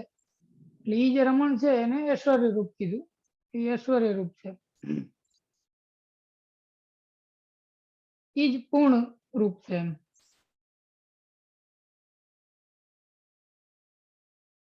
સોરી, જે સુભગ મૂર્તિ છે એ ધર્મી છે. મેં પેલા એમ બોલી દીધું કે સ્ફુરત છે એ ધર્મી છે, પણ જે સૌભાગ્ય મૂર્તિ છે એ ધર્મી સ્વરૂપ છે, અને સ્ફુરત છે એ ઐશ્વર્ય છે. એટલે જે સ્ફુરણ છે એ જ ઐશ્વર્ય છે, એમાં અહીંયા બતાવવામાં આવ્યું છે. કેમ કે ઐશ્વર્ય કેમ છે એનું કારણ બતાવવામાં આવ્યું કે જે રમણ છે એ ભગવત ધર્મ છે. એક બધા વ્રજભક્તોના સાથે વિહાર કરવો, બધા વ્રજભક્તોની સાથે રમણ કરવું એ ભગવત ધર્મ છે. તો એ ધર્મ આપણે આના દ્વારા પ્રગટ કર્યો એમ અંતર્ભાવ રૂપે.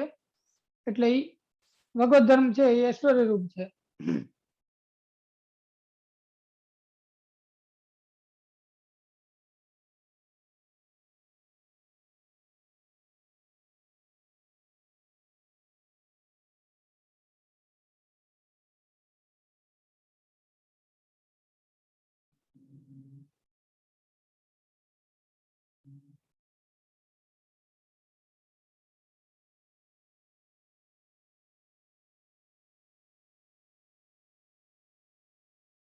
ઐશ્વર્યનું તો મેં તમને જે પેલા સમજાવ્યું એ જ ટીકામાં કહેલું છે શ્રી હરિરાયજીએ, કે જેમ જે સ્ફુરણ છે એનો ભાવ આપણે વેણુગીતના સંદર્ભમાં જ બતાવ્યો છે. કે વેણુગીતમાં જેમ બતાવવામાં આવ્યું કે પ્રભુએ વેણુનાદ કર્યો અને બધાના હૃદયમાં કઈ ને કઈ સ્વરૂપ પ્રગટ થયું, અને પછી બધા ભેગા થઈને જેમ વર્ણન કરે એનાથી બધાના હૃદયમાં સ્વરૂપ જે પરિપૂર્ણ થાય. તો એ જે પરિપૂર્ણતા છે એ કેનાથી છે કે જે સાત્વિક રાજસ તામસ ત્રણેય પ્રકારના જે ભાવો છે કે સાત્વિક સાત્વિક સાત્વિક રાજસ સાત્વિક તામસ, પછી રાજસ સાત્વિક રાજસ રાજસ રાજસ તામસ, અને તામસ સાત્વિક તામસ રાજસ ને તામસ તામસ. તો એ થયા નવ પ્રકારના ભાવ છે. અને એમાં પાછા બે ભેદ કે સ્વકીય અને પરકીય, એટલે 9 દુ 18 થયા, અને એક નિર્ગુણ એટલે 19 થયો. એટલે એવી પ્રકારનો 19 પ્રકારના જે ભાવો છે જે ગોપી ગીતના સ્વોત બીજમાં વર્ણિત છે. હવે ઈ આટલા બધા અલગ અલગ પ્રકારના જે ભાવો છે 19 છે એ તો એક સ્થૂલ પ્રકાર આપણે સમજવા માટે છે. એનો મતલબ એમ નથી કે 19 જ ભાવ છે. એનો મતલબ એ છે કે મુખ્ય 19 છે, પછી એની અંતર્ગત પેટા વિભેદ પાછા કરોડો થઈ શકે, એમ કોટી કોટી થઈ શકે, કે જે સૂક્ષ્મ થોડો ઘણો ફેરફારથી પાછા અનેક પ્રકારના વિભેદ થતા હોય એ પાછા કેટલાય થઈ શકે. એટલે એવી રીતના વિચાર કરો તો અનેક કરોડો પ્રકારના વ્રજભક્તો ને એના કરોડો પ્રકારના ભાવો ને એમાં વિહાર કરવા વાળા શ્રી આચાર્યચરણ, તો એટલે એના માટે કહેવામાં આવ્યું કે વીર્ય છે એ એક પ્રકારની વીરતા છે, કે બધાના અનુભવને આપ ધારણ કરે છે, એમ બધાના અનુભવને આપ અનુભવ કરે છે, એટલે એને વીર્ય રૂપે આપણે વર્ણન કર્યું.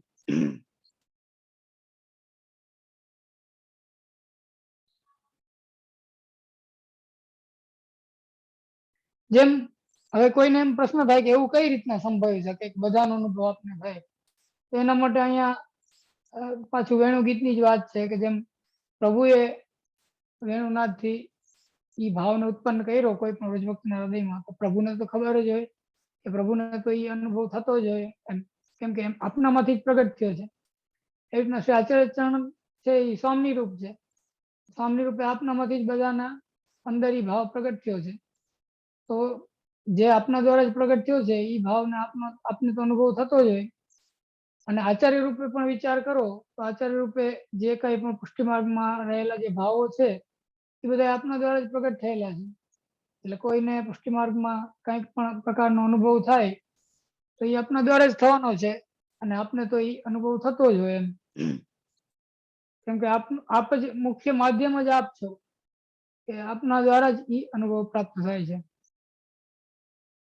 જેમ આપણે ત્યાં લીલાની વ્યવસ્થા માટે કીર્તન સખીઓ યાદ દિવાવત રહીયો, એ વ્યવસ્થા જે બતાવવામાં આવી કે જે એક પછી એક એના ઉપરના સ્વામીજી છે અને એની પર સર્વોપરી શ્રી આચાર્યચરણ કે શ્રી સ્વામીજી મુખ્ય સ્વામીજી છે, એ ન્યાય પણ એક આખી લીલા પરંપરા છે. એટલે આ બધા ગ્રંથોમાં એવી પ્રકારનું લીલાત્મક ને રસાત્મક વર્ણન ખૂબ જ છે, જેનું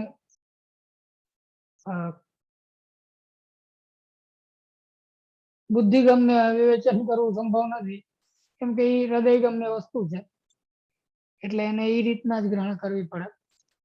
એમાં કોઈ તર્ક બુદ્ધિથી કે કોઈ તર્ક વિતર્ક કે કોઈ એવી રીતના એને સમજવાનો પ્રયાસ કરે તો એ સમજી ના શકે, કેમ કે આ તો ભાવાત્મક વાત છે, એમાં કોઈ પ્રમાણની આવશ્યકતા હોતી નથી.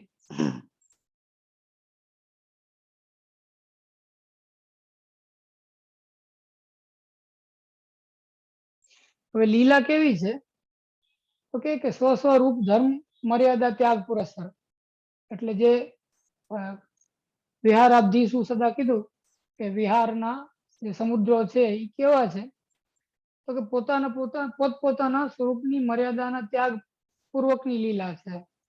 સ્વરૂપની મર્યાદાનો ત્યાગ એટલે શું, કે જીવ છે એ અંશ છે અને પ્રભુ છે એ અંશી છે. તો જીવ છે એ ગર્ભદાસ છે, એ પહેલેથી જ નિત્ય દાસ છે એમ. તો દાસત્વની એક મર્યાદા છે. તો જ્યારે લીલામાં એનો કોઈનો અંગીકાર હોય અને લીલામાં પ્રભુ એની સાથે કઈ લીલા કરતા હોય, ત્યાં પછી કઈ એ દાસત્વની મર્યાદા એને નડે નહીં, અને એ પોતાની મર્યાદાનું અતિક્રમણ કરી અને પ્રભુ એને જે પ્રકારના ભાવનું દાન કરે, સ્વામિનિત્વનું દાન કરે કે જે કઈ પ્રકારની લીલાનું એને દાન કરે, એ એને અનુભવ થાય અને એ પ્રકારે એ પણ સામે રિસ્પોન્ડ કરે. અને જો રિસ્પોન્ડ ના કરે તો પછી લીલાનો કઈ મતલબ ના રહે, લીલાનો કઈ આનંદ ના રહે. હવે અહીંયા લીલામાં પણ પ્રભુ જેમ કોઈની સાથે વાર્તાલાપ કરતા હોય કે કઈ કોઈ વિશેષ અનુભવ જણાવતા હોય, અને કોઈ જીવ ત્યાં પણ હાથ જોડીને દંડવત કરી રાખે અને એમ કે મારે જન્મપસ કરવા છે કે મારે દંડવત કરવા છે, એવી બધી વિનંતી કરી રાખે ઘણી, તો એમાં કઈ પ્રભુને આનંદ ના આવે એમ, કેમ કે પ્રભુ એને કંઈક અલગ પ્રકારના ભાવનું દાન કરતા હોય, અને એ પ્રકારનું જે કંઈ પણ દાન એને પ્રાપ્ત થતું હોય એ એને તરત રિસ્પોન્ડ કરે છે, એને સ્વીકારી જ લે અને સામે એ પ્રકારે એનું વર્તન કરે. કે પ્રભુને એનાથી અ, આનંદ થાય, પ્રભુને એનાથી લીલા સંભાવે એમ. એટલે સ્વરૂપ મર્યાદા ત્યાગ પુરસ્કાર કીધું કે પ્રભુ પણ પોતાના સ્વરૂપની કંઈક મર્યાદા છોડે છે. કે પ્રભુ કોણ? તો કે સર્વોપરી, ત્રિલોકના અધિપતિ, બધાના સ્વામી, બધાના નાથ. ઈ આટલા બધા જે વિશેષણો વાળા જે ભગવાન છે, કે બધાથી સર્વોપરી છે, ઈ જો પોતાની મર્યાદા ના મૂકે અને રાજાની જેમ બિરાજતા રહી, તો પુષ્ટિ લીલામાં અને મર્યાદામાં શું ફરક રહી? એટલે ઈ પણ જરૂરી છે કે પ્રભુ પણ પોતાની જે મર્યાદા છે એ છોડે, અને જીવ માટે પણ જરૂરી છે કે એની મર્યાદા કંઈક છોડે. એટલે એવી પ્રકારની, એટલે જ એ લીલા વિશિષ્ટ છે કે જેમાં બંને પોતપોતાના સ્વરૂપની મર્યાદાને છોડે છે, એવી પુષ્ટિ લીલા છે. તો ઈ જે પુષ્ટિ લીલા છે એનું પુષ્ટિપણું જ ઈ છે કે બંને પોતાના સ્વરૂપની મર્યાદાને છોડે છે. એવી પ્રકારના પરમલૌકિક જે લીલાના સમુદ્રો છે, એમાં જે વિહાર કરતા હોય, એ આપની એક પ્રકારની નું વીર્ય ગુણ જ થયો ને, એમાં સમજવાનું છે.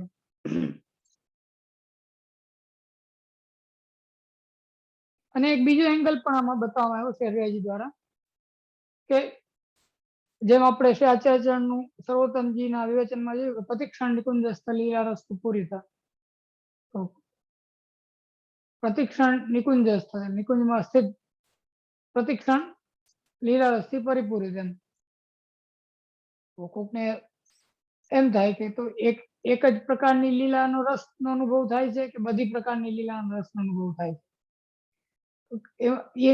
એના માટે તત્કથા ક્ષિપ્ત ચિત્તસ્તદ વિસ્મૃતાન્ય વ્રજપ્રિય, એની જે કથા છે, એટલે પ્રભુની જે કથા છે, એનાથી આક્ષિપ્ત, એટલે એનાથી આખું જેને કહેવાય ને કે કવર થઈ ગયેલું એમ. ચિત્તસ્તદ વિસ્મૃતાન્ય, એટલે અન્ય બધું વિસ્મૃતિ થયેલી છે. હવે જે આક્ષિપ્ત ચિત્ત છે, ઈ એટલી હદે આક્ષિપ્ત છે કે ક્યારે કઈ લીલાનો અનુભવ થવા માંડે એનું પણ અનુસંધાન નથી એમ. સમજમાં આવી વાત? આપણે જે પ્રતિક્ષણ નિકુંજસ્થ કે, તો આચાર્યના લીલાના અનુભવનું નેચર કેવો, આપણી કોઈ ના તો આપણી કોઈ કેપેસિટી છે કે ના તો આપણી કોઈ યોગ્યતા છે કે એની ઉપર આપણે કઈ ટિપ્પણી કરી શકીએ, પરંતુ એક સમજવાનો ક્ષુદ્ર ઓલો મતલબ સામાન્ય પ્રયાસ આપણે ખાલી કરીએ જો, તો એ એવી પ્રકારનો અનુભવ છે કે જેને આપણે સમજી ના શકીએ એમ. એટલે એમ કે પ્રતિક્ષણ કંઈક નવીન પ્રકારનો લીલાનો અનુભવ થતો હોય, તો જે પ્રભુનું સ્વરૂપ છે એનું જે વીર્ય છે એ કેમ પ્રગટ થાય છે? કે જે જીવ કોઈ લીલાનો અનુભવ કરતો હોય, માની લ્યો કે કોઈ જીવ છે, આચાર્યનું ની વાત તો આપણે એક બાજુ મૂકી દઈએ, કેમ કે એમાં તો આપણે કોઈ ગતિ જ નથી એ સમજવામાં. પણ આપણા આધુનિક પુષ્ટિજીવ છે એના સંદર્ભમાં વિચારીએ તો આપણે એને કંઈક સમજી શકીએ એ વાતને, કે કોઈ આધુનિક પુષ્ટિજીવ છે એને પ્રભુ ક્વચિત કંઈક કૃપા કરી અને કોઈક લીલાના સંદર્ભમાં કંઈક દાન કરે, કંઈક અનુભવ કરાવે. હવે એને જે કંઈ પણ અનુભવ થયો, એ પછી માની લો કે કંઈક બીજી લીલાનું એને અવગાન કર્યું, અને એ બીજી લીલાનું અવગાન કરતો હોય અથવા બીજી લીલાનું અવગાન થતું હોય, ત્યારે જો એની પહેલાની જે લીલા છે એનું અવગાહન જો છૂટે નહીં તો રસાભાસ થાય. રસાભાસ થાય કઈ રીતના થાય? કે જેમ કોઈ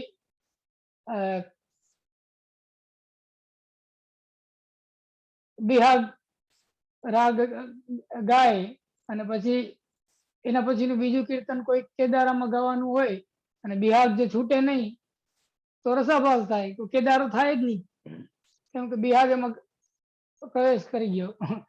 એટલે પછી એના બિહાગ રહ્યો, એના કેદારો રહ્યો, કઈક બીજું જ થઈ ગયું. આપણી ભાષામાં એમ કહી શકીએ કે કેદારાની બદલે દેકારો થઈ ગયો. એટલે એવી રીતના જે પૃથક્કરણ છે, પૃથક્કરણ એટલે અલગ પાડવું, છૂટું પાડવું, એ છૂટા પાડવાની જે પ્રક્રિયા છે એ પણ અહીંયા વીર્યનું એક કારણ બતાવ્યું કે એ પ્રભુની વીરતા છે, પ્રભુનું એ વીર્ય ગુણધર્મ છે. કે જે પ્રથમ લીલાનો અનુભવ જે થઈ રહ્યો છે ઈ એમાંથી છૂટું પાડીને બીજી લીલાનો અનુભવ કરાવે અને એ પાછો એવો જ જોરદાર એમ કે એવો જ એને ઇન્ટેન્સ તીવ્રતા વાળો અનુભવ થાય કે એમાં કઈ ટૂંકમાં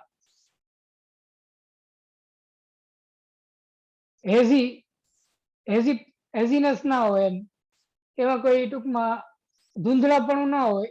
ધૂંધળાપણું કેનાથી ઉત્પન્ન થાય કે બે ત્રણ વસ્તુ ભેગી થઈ જાય એનાથી ધૂંધળું થઈ જાય ચિત્ર. તો એ ધૂંધળાપણું એમાં ના આવે કેમ કે જે લીલાનો પહેલા અનુભવ થયો એમાં બ્રેક મારવી અને બીજી લીલાનો અનુભવ ચાલુ કરાવવો એ પણ પ્રભુનું કાર્ય છે. એટલે એવી રીતના એ બીજો અનુભવ કરાવે છે ત્યારે પહેલો અનુભવ ને માં બ્રેક લગાડે કે પેલા અનુભવથી એને જીવને છૂટો પાડે એનાથી એને બીજો અનુભવ થાય. એટલે એ આપનું એક વીર્ય છે એમ. એટલે એ આમાં પ્રગટ થાય છે કે વિહારાન પુરાણ વ્રજપતિ વિહારાબ્દીષુ સદા. એટલે એ જે પ્રકાર હવે આમાં એવું છે પાછું કે આ થઈ જીવની વાત. હજી આચાર્યના સંદર્ભમાં તો આપણે કલ્પના પણ ના કરી શકીએ કે એ જે અનુભવ છે એની કોમ્પ્લેક્સિટી કેટલી બધી વધી ગઈ હોય કે જે આપણે એને સમજી જ ના શકીએ એમ. કેમ કે એમાં સૂક્ષ્મતા પણ એટલી હોય અને એમાં ગહનતા પણ એટલી હોય કે એ એટલી ગૂઢ થઈ જાય કે પછી એ સામાન્ય જીવ માટે કે આપણા જેવા આધુનિક જીવો માટે સમજથી પરે થઈ જાય એમ. એટલે એમાં એ સંભવી શકે કે એક સાથે બધા વિહારના સમુદ્રોનો અનુભવ આપને એક સાથે થાય છતાંય કઈ એમાં રસાભાસ ન થાય છતાં એમાં કઈ પ્રોબ્લેમ ન થાય એમ. એ સામાન્ય જીવમાં સંભવી ના શકે. એટલે એની અલૌકિકતા છે એની એ વેરે ગુણધર્મ છે કે જે ભગ છે ઐશ્વર્ય છે ધર્મ છે ટૂંકમાં ધર્મીના. જો આમાં એવું છે કે જે છ ધર્મ જે બતાવવામાં આવ્યા છે એને ક્યાંક ભગ કહેવામાં આવે એને ક્યાંક ઐશ્વર્ય પણ કહેવામાં આવે. તો પેલો ગુણધર્મ ને આપણે ઐશ્વર્ય કીધું તો બીજો જે ગુણધર્મ છે કે વીર્ય ઈ પાછો ઐશ્વર્ય નથી એવું નથી ઈ પણ ઐશ્વર્ય તો છે જ. સમજમાં આવી વાત. એટલે એને ઐશ્વર્યાદિ કહેવામાં આવ્યું. ઐશ્વર્ય છે એ મુખ્ય છે ઈશ્વરતા છે એ મુખ્ય છે. એટલે જે ભગ કીધું કે જે ગુણ કીધા એ બધા ભગ છે બધા ગુણ છે અને બધા ઐશ્વર્ય છે. એટલે વીર્ય છે એ પણ ઐશ્વર્ય તો છે જ એમ. પણ મુખ્ય રૂપે ઐશ્વર્ય પેલા કીધું ઈ છે અને આ વીર્ય છે.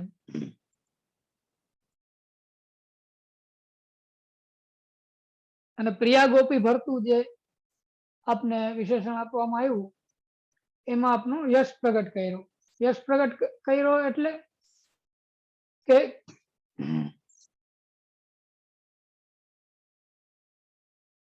સ્વામી સ્વરૂપે જોઈએ તો પ્રભુને પણ અતિ પ્રિય અને વ્રજભક્તોને પણ અતિ પ્રિય. આચાર્ય સ્વરૂપે જોઈએ તો પણ પ્રભુને અતિ પ્રિય વ્રજભક્તોને પણ અતિ પ્રિય. મધ્યા સ્વરૂપે જોઈએ જેમ લલિતાજીના ઉદાહરણથી સમજાયું હતું એમાં પણ બંનેને અતિ પ્રિય. એમ બધાને જે બધાનું જે પ્રિયત્વ છે કે બધાને કેમ કે એમાં એવું છે કે પુષ્ટિ માર્ગમાં જે ગોપી કહેતા બધા આવી ગયા. ગોપી ભરતું કીધું ગોપીજન વલ્લભ આપણે જેમ કહીએ ગોપીજન વલ્લભમાં બધા આવી ગયા. પછી ગોપીજન વલ્લભમાં કોઈ કેમ કે અમે પુષ્ટિ જીવ છે ને અમારો ઉલ્લેખ આવ્યો કે નહીં તો એવું નથી. ગોપીજન વલ્લભમાં બધાનો ઉલ્લેખ આવી ગયો. ગોપીજન એટલે પરિકર આખા પરિકરનામાં ઉલ્લેખ આવી ગયો એટલે પરિકરને પણ પ્રિય છે.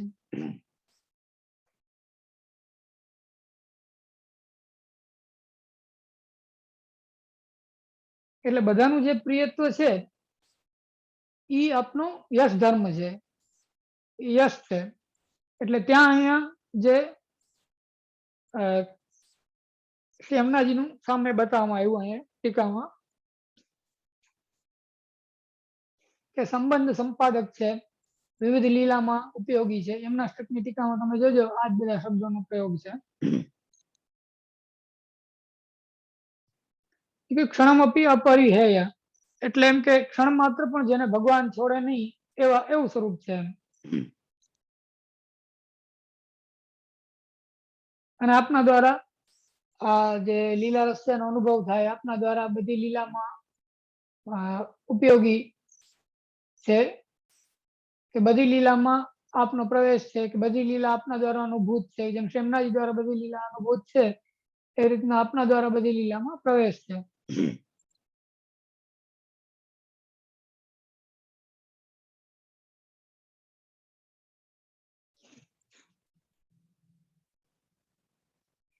અને જે યશ છે એનાથી આરતી નિવૃત્ત થઈ અને આનંદનું દાન પણ કરે છે. એ રીતના પણ યશ છે એમ. કેમ કે યશ પ્રભુનો જે યશ ધર્મ છે એનો એક ગુણધર્મ એ પણ છે કે કોઈ પ્રભુના યશનું ગુણગાન કરે તો એનાથી ગુણગાન ખાવા ગોવિંદ વસ્તે પ્રજાયતે, કે પ્રભુના ગુણગાનથી એને સુખની પ્રાપ્તિ થાય જે જીવ છે એને. આટલું રાખીએ અહીંયા,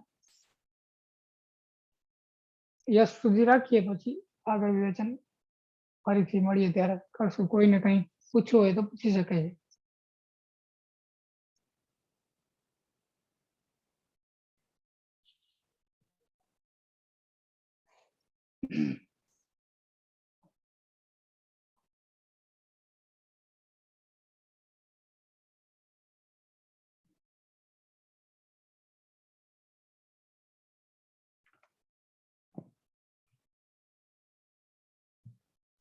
મેં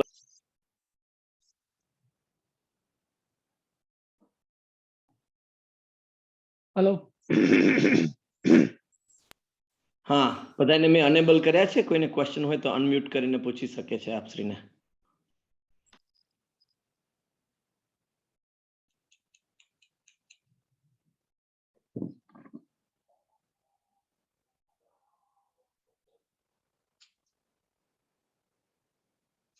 હું 1 મિનિટ માટે વિડીયો બંધ કરું છું, જરા પૂછી શકો છો. ઓડિયો ચાલુ જ છે.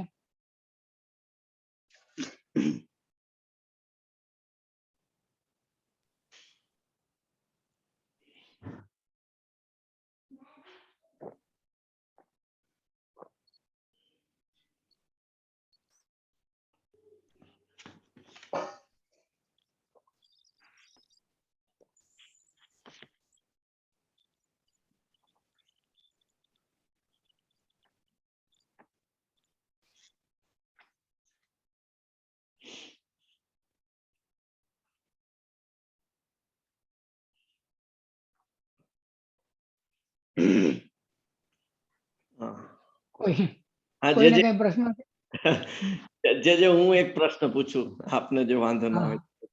આપશ્રીએ કીધું કે આપણામાં જે અનુભવ થાય એ અનુભવો આચાર્ય ચરણ અનુભવ કરે છે. તો જે એવો તો કોઈ અનુભવ અમને તો 2 સેકન્ડ પૂરતો લાંબો નથી રહેતો. તો એવા કયા અનુભવો કે જેને અમે અનુભવ કહી શકીએ છીએ? એમાં એવું છે, મુખ્યત્વે આ લીલા મધ્યપાતી રૂપે વર્ણન છે આચાર્ય ચરણનું. એટલે મુખ્યત્વે વર્ણન તો લીલાના સંદર્ભમાં જ છે કે લીલામાં જે કંઈ પણ અનુભવ જેને પણ થાય છે, એ અનુભવ સ્વામી સ્વરૂપે આપને પહેલા થાય છે, અથવા પ્રભુના મુખારીન સ્વરૂપે આપને પહેલા થાય છે. જેમ વેણુનાદ કર્યો તો વેણુનાદનો અનુભવ ઠાકોરીને તો થાય જ પોતાને એમ. અને વ્રજભક્તોમાં મુખ્ય સ્વામીજી છે, તો એમને થાય ને એમના દ્વારા બધા થાય. એ ન્યાયથી મુખ્ય વાત લીલાની છે. પછી એના કોન્સિક્વન્સીસમાં આવી જાય એમ અત્યારના પણ. કેમ કે આ લીલા તો છે જ, અત્યારે જે ચાલે છે એ પણ લીલા તો છે જ એમ. એટલે એ પણ એમાં આવી જાય કે જે આધુનિક પુષ્ટિજીવો છે કે જે કદાચ ફલોન્મુખ નથી, કે શ્રી પુરુષોત્તમજી એના માટે શબ્દ વાપરે છે કે ફલોન્મુખ એમ. તો આપણે બધા બની શકે કે ફલોન્મુખ ના હોઈએ, ફલનો અનુભવ આપણને થતો ના હોય. કેમ કે આપણું જે ઇનિશિયેશન થવું જોઈએ જે પ્રકારે એ નથી થયું એમ. એટલે એ ફલોન્મુખ તો આપણામાં નથી, પણ સાધન ચાલુ છે એમ, પ્રયાસ ચાલુ છે.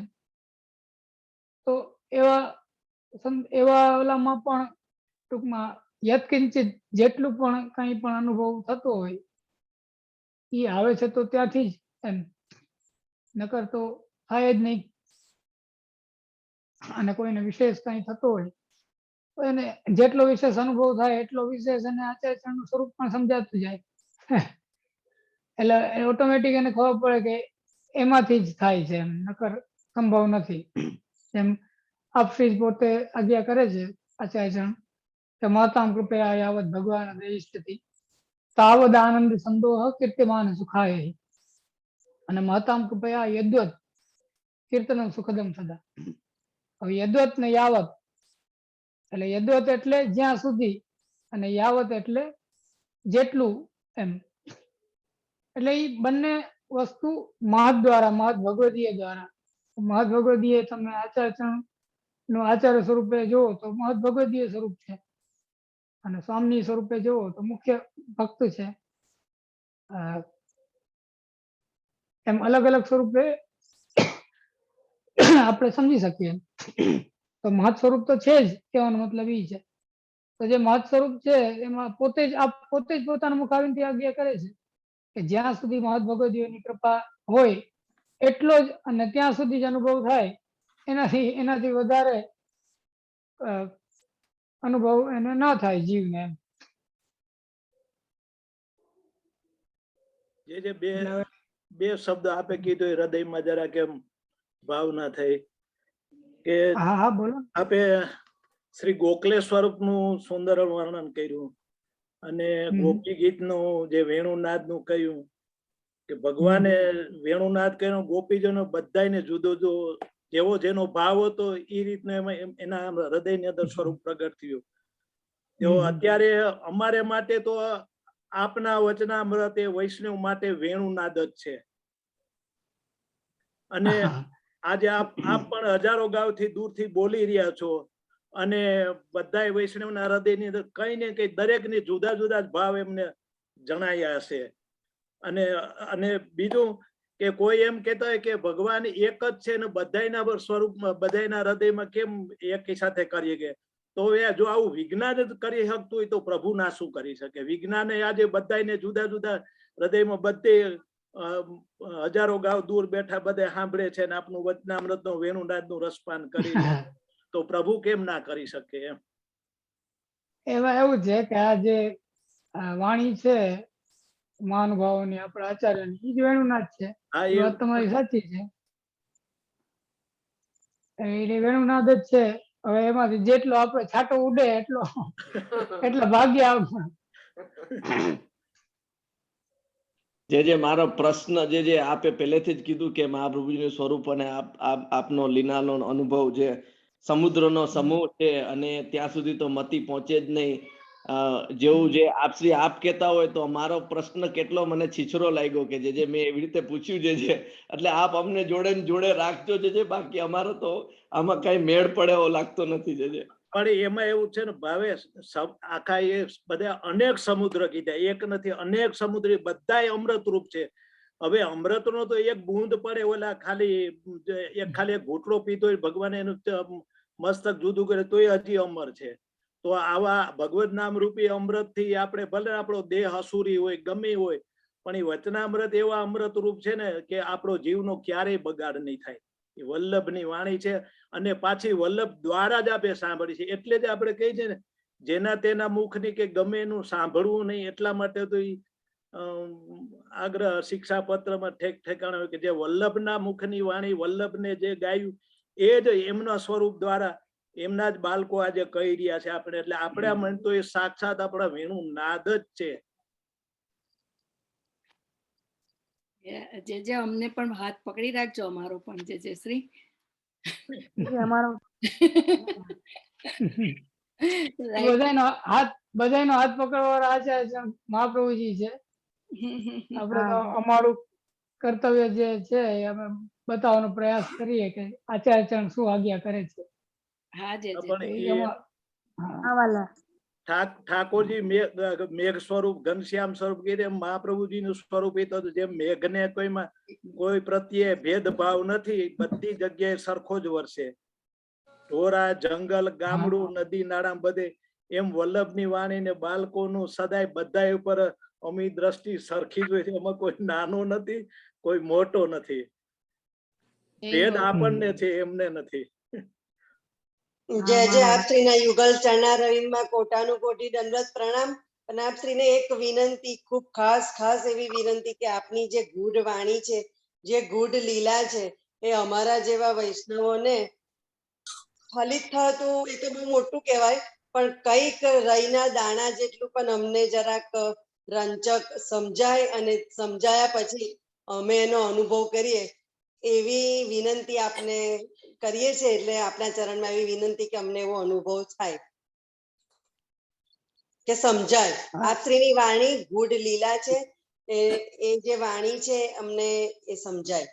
એમાં એવું છે કે અમને આચાર્યની કૃપા થાય તો સમજાય, કે અમને ના સમજાય, એટલે એમની કૃપાથી બધાને સમજાય. આ ગ્રંથ તો જે એવો છે. આ ગ્રંથ ની બધા ગ્રંથ એવા જ છે. કોઈ પણ ગ્રંથમાં વાંચવા બેસીએ તો ઘણી વાર એવું થાય કે આપણું એમાં કઈ મન લાગે નહીં કે ન સમજાય, અને જયારે ઠાકોરની કૃપા હોય તો લાગે ને તો સમજાય. એટલે અમારે એવું જ છે. તો બધાના માટે એક જ વાત છે કે એમની કૃપાથી સમજાય. આપણા પુષ્પ પ્રણામ. મહારાજ પરિકરના